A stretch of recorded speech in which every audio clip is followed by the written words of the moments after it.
কি ঝড় হঠাৎ নেমে গেল, মাটিটা রেডি করতে না করতে এই যে আল্লাহ, কি বাতাসে আমি তো ভয় পেয়ে গেছি। মাটিগুলো আদৌ কি বস্তায় ভরে রাখতে পারবো কিনা, নাকি সব জলের সাথে চলে যাবে, সেই চিন্তাটাই করতেছিলাম।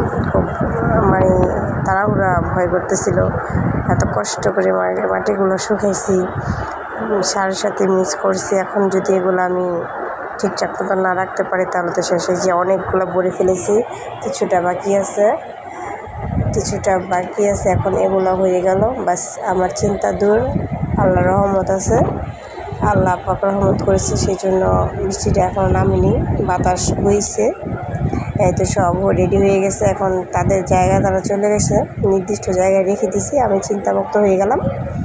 এই তো নির্দিষ্ট জায়গায় চলে এসেছে তাদের ঘরে মাটিগুলা। এখন আমার নিশ্চিন্তা, কোনো চিন্তা নেই। এতক্ষণ যে কি একটা উপর দিয়ে প্রেশার গেল, আল্লাহ, চিন্তা করতে করতে জীবন শেষ। কতক্ষণ এগুলো ভিতরে নিয়ে আসবো। এখন বৃষ্টি হোক।